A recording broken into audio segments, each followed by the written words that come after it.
Hello friends, आप सभी का जीके जीएस T20 में स्वागत है। आज का वीडियो है टॉप 100 क्वेश्चन मुगल काल से रिलेटेड। इसका ये दूसरा पार्ट है। पहला पार्ट अपलोड है, आप लोग नहीं देखें तो इसका लिंक डिस्क्रिप्शन में है या फिर ऊपर आई बटन में जाके आप लोग देख सकते हैं। तो चलिए शुरू करते हैं। इसका पहला क्वेश्चन है, किस मुगल शासक का 2 बार राज अभिषेक हुआ? ये सारे क्वेश्चन बहुत ही इंपॉर्टेंट है, कोई भी गवर्नमेंट के एग्जाम में ये बार बार पूछे जाते हैं, इसलिए वीडियो को ध्यान से अंत तक देखिए।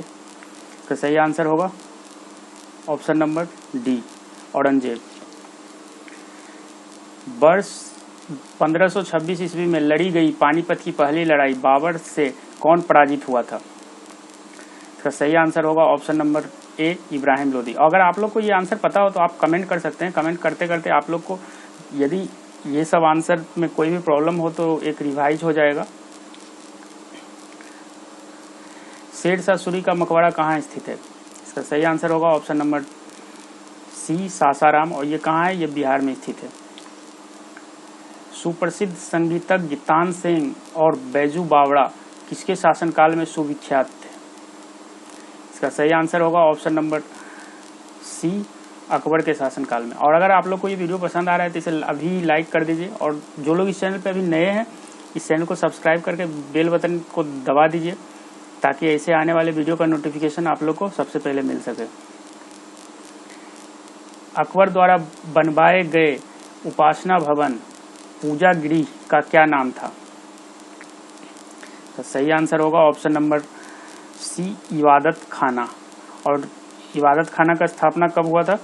तो इसका स्थापना हुआ था, मैं यहाँ लिख दे रहा हूँ, 1575 ईस्वी में। अकबर के शासनकाल में भू राजस्व सुधारों के लिए कौन उत्तरदायी था? तो सही आंसर होगा ऑप्शन नंबर बी, टोडरमल। निम्नलिखित में से कौन अंतिम मुगल सम्राट थे? सही आंसर होगा option number C, Bahadur Shah द्वितीय।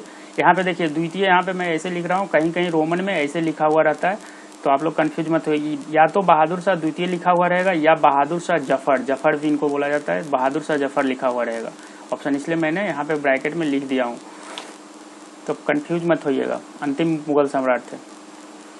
किस मुगल सम्राट ने सैयद भाइयों को गिराया? सही आंसर होगा option number A, Mohammad Shah. Akbar के शासन में महाभारत का फारसी भाषा में अनुवाद किया गया था, वह किस नाम से जाना जाता है? इसका सही आंसर होगा ऑप्शन नंबर बी, रज्मनामा। और आप कमेंट में बताइए कि रज्मनामा का जो था ये फारसी में अनुवाद किसने किया था? इससे पिछले वीडियो में मैंने एक क्वेश्चन पूछा था कि अकबर ने दीन इलाही धर्म का शुरुआत कब किया था, तो उसका 1582 ईस्वी में। आप ये याद रखिए, ये सब क्वेश्चन बहुत बार रिपीट होते हैं, खासकर एसएससी, रेलवे, ये सब एग्जाम में, तो आप लोग डेट जरूर याद रखें कुछ कुछ का। जो ये 100 क्वेश्चन है, यदि आप करके गए हैं तो मुगल सम्राट से एक भी क्वेश्चन नहीं छूटेगा। बाबर मूल रूप से कहाँ का शासक था? तो ये फरगना का था, ऑप्शन नंबर ए। मुवियान नामक पद शैली के जन्मदाता बाबर ने अपनी आत्मकथा तुजुके बाबरी किस भाषा में लिखी? देखिए यहाँ पे 2 क्वेश्चन मिला हुआ है। एक तो पहले ये मुवियान नामक पद शैली के जन्मदाता कौन है, और एक तुजुके बाबरी किस भाषा में लिखी गई है, या फिर तुजुके बाबरी किसने लिखी है। तो इसमें 3 क्वेश्चन हो जाए। तो ये बाबर ने लिखी है खुद, और ये तुर्की भाषा में लिखा हुआ है। याद रखिएगा, यहाँ पे देखिए ज़्यादातर बच्चे लोग उर्दू, फारसी ये सब मार के आते हैं, क्योंकि मुगल का जो राजभाषा था वो फारसी था, तो आप फारसी को नहीं मारिएगा, ये तुर्की में लिखा हुआ था। ऑप्शन नंबर रामचरितमानस के लेखक तुलसीदास किसके शासनकाल से संबंधित है? तो सही आंसर होगा ऑप्शन नंबर डी, अकबर। किस युद्ध में बाबर ने जिहाद का मतलब यहाँ पे मैंने लिख दिया हूँ, युद्ध, धर्म युद्ध का नारा दिया, तमगा नामक कर को समाप्त किया, और युद्ध जीतने के उपरांत गाजी का मतलब होता है धर्म योद्धा की उपाधि धारण की? तो ये इसमें 3-4 क्वेश्चन मिक्स है, आप लोग अच्छे से क्वेश्चन को पढ़ के। इसका सही आंसर होगा ऑप्शन नंबर ए, खानवा के युद्ध में।